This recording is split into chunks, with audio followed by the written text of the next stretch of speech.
এতিয়া আমি ডিছকাছ কৰিম ইনগ্ৰেডিয়েণ্টছ অফ দ্য প্ৰিয়াম্বল। প্ৰিয়াম্বলত কি আছে, কি সামগ্ৰী বা মেইন কিহৰে নিৰ্মিত প্ৰিয়াম্বলত, সেইটো আমি ডিছকাছ কৰিম। The preamble reveals 4 ingredients or components. এতিয়া প্ৰিয়াম্বলত 4টা ইনগ্ৰেডিয়েণ্ট বা কম্পনেণ্ট আছে, পাৰ্ট আছে। এটা হ'ল the source of the authority of the constitution. The preamble states the constitution derives its authority from the people of India. প্ৰথম হ'ল যিটো মানে কনষ্টিটিউশ্যন সংবিধানৰ যিটো অথৰিটি, যিটো পাৱাৰ বা যিটো মানে তাৰ যিটো প্ৰতিভা, সেইটো ক'ৰ পৰা পায়? এইটো প্ৰিয়াম্বলে কয় যে কনষ্টিটিউশ্যন ডিৰাইভছ ইজ অথৰিটি। সংবিধানে তাৰ যিটো অথৰিটি বা যিটো মানে পাৱাৰ বা যিটো প্ৰতিভা, এইটো ক'ৰ পৰা পায়? From the people of India, মানে ভাৰতৰ জনগণৰ পৰা পায়। 2 number, nature of Indian state. It declares India to be of a sovereign, socialist, secular, democratic and republican polity. মানে ভাৰতৰ নেচাৰ, মানে ভাৰতৰ যিটো ভাৰত ৰাষ্ট্ৰৰ যিটো নেচাৰটো কি, স্বভাৱটো কি, এই ইণ্ডিয়া মানে কেনেকুৱা ধৰণৰ কি স্বভাৱৰ মানে দেশ এটা, এইটো হ'ল ইণ্ডিয়াটো ছভাৰেইন, এটা ছভাৰেইন মানে স্বায়ত্ত শাসন থকা এটা দেশ।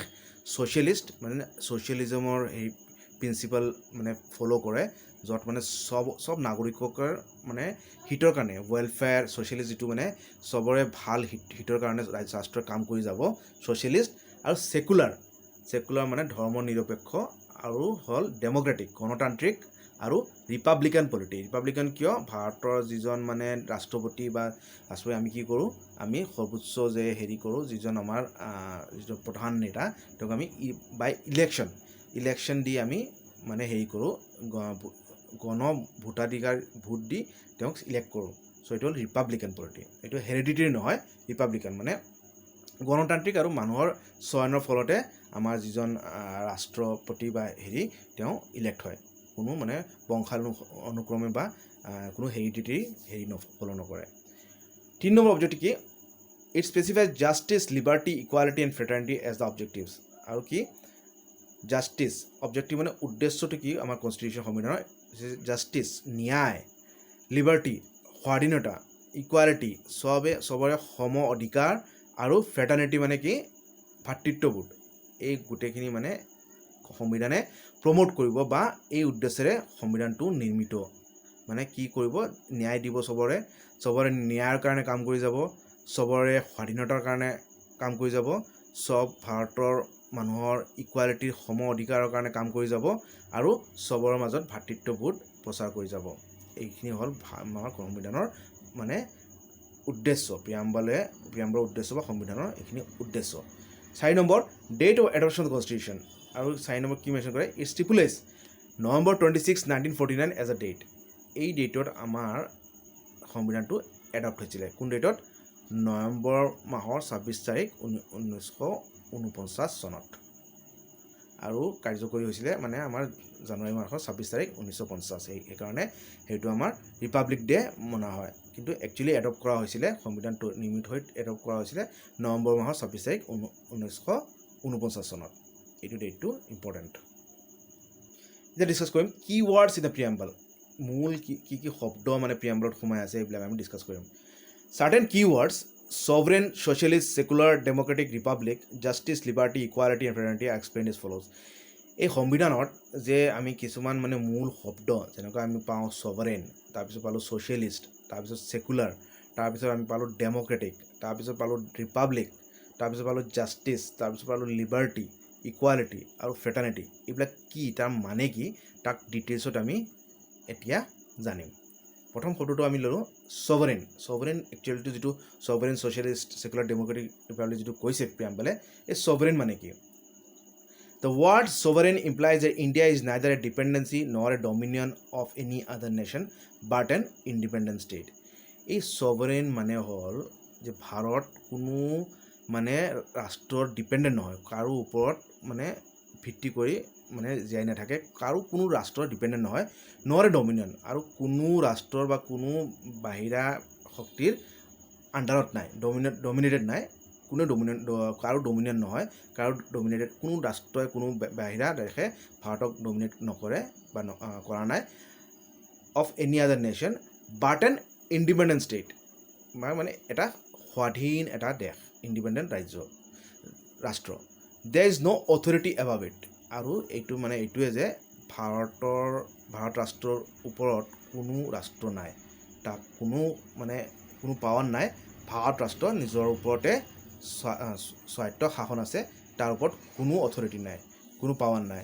And it is free to conduct its own affairs, আৰু মানে নিজে নিজৰ চব কাৰ্য মানে কৰাৰ সক্ষমতা ভাৰত ৰাষ্ট্ৰৰ আছে। এইটো হ'ব আন্তৰিক হ'ব পাৰে বা বাহ্যিক হ'ব পাৰে, মানে এই দুই ধৰণৰ যিকোনো মানে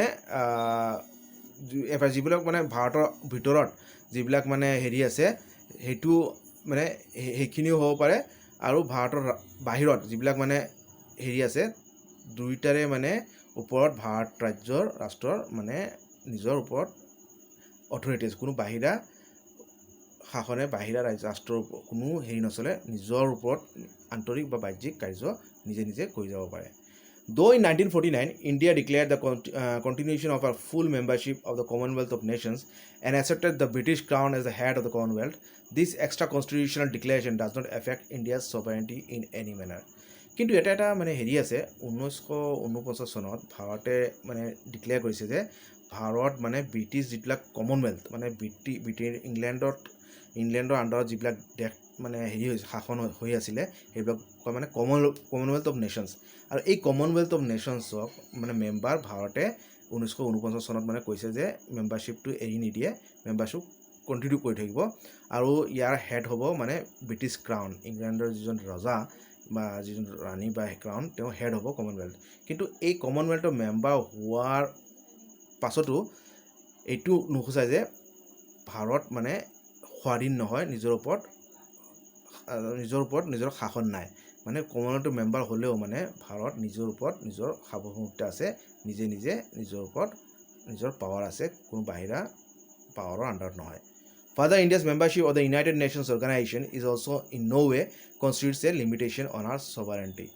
আৰু মানে ব্ৰিটিছ কমনৱেলথৰো মেম্বাৰ ভাৰত আৰু মানে হেৰিৰো মেম্বাৰ মানে ইউনাইটেড নেশ্যন ইউএনৰো মেম্বাৰ, কিন্তু যদিও মানে এইবিলাক আন্তঃৰাষ্ট্ৰীয় যিবিলাক অৰ্গেনাইজেশ্যন তাৰ মেম্বাৰ হোৱাৰ পিছতো এইটো নুসুচায় যে মানে ভাৰত এইবিলাক সংঘ বা অৰ্গেনাইজেশ্যনৰ আণ্ডাৰত আছে, বা ভাৰতৰ যিটো সাৰ্বভৌমত্বৰ ওপৰত কোনো বাধা বা বিঘিনি আহিব পাৰে। মানে এইবিলাক মেম্বাৰ মানে এক্সটাৰ্নেল, মানে এইবিলাক কোনো তাৰ ওপৰত কোনো প্ৰভাৱ নপৰে ভাৰতৰ সাৰ্বভৌমত্বৰ ওপৰত। Being a sovereign state, India can either acquire a foreign territory or cede a part of its territory in favor of a foreign state. আৰু কি মানে যিটো মানে ছভাৰেন সাৰ্বভৌমত্ব যিহেতু আছে ভাৰতৰ, তাৰমানে কি ভাৰতে মানে কি কৰিব পাৰে, মানে যিকোনো বাহিৰা টেৰিটৰি, কোনো বাহিৰা ৰাষ্ট্ৰৰ অংশ বা বাহিৰা যিটো ভাৰতত নাই সেই টেৰিটৰি মানে ভাৰতে নিজৰ মাজত সোমাই দিব পাৰে, চিট কৰিব পাৰে, অফিচ টেৰিটৰি মানে একুৱায়াৰ কৰিব পাৰে আৰু চিট কৰিব পাৰে, চিট কৰি দিব মানে এৰি দিব পাৰে, মানে নিজৰ ৰাষ্ট্ৰৰ কিছু অংশ মানে বাহিৰা ৰাজ্যক নিজৰ ইচ্ছা অনুযায়ী দি দিব পাৰে, আৰু বাহিৰা ৰাষ্ট্ৰৰ পৰা মানে ফৰেইন টেৰিটৰি মানে ভাৰতত সোমাই দিব পাৰে। মানে এইবিলাক পাৱাৰ ভাৰতৰ নিজৰ ওপৰত আছে, মানে স্বেচ্ছা হিচাপে কিছু অংশ দি দিব পাৰে, কিছু অংশ বাহিৰা ৰাষ্ট্ৰৰ পৰা বাহিৰা হেৰিৰ পৰা নিজৰ ভাৰতৰ মানে পৰিভূমিত মানে সোমাই দিব পাৰে। চ' এইখিনি হ'ল মানে ছভাৰেনৰ মানে মূল অৰ্থ, মানে ছভাৰেন মানে কি পাৱাৰ বা কি অৰ্থ ছভাৰেণ্টিৰ। এতিয়া নেক্সট আমি ডিছকাছ কৰিম এই ছ'চিয়েলিষ্ট মানে কি, ছ'চিয়েলিষ্ট মানে কি।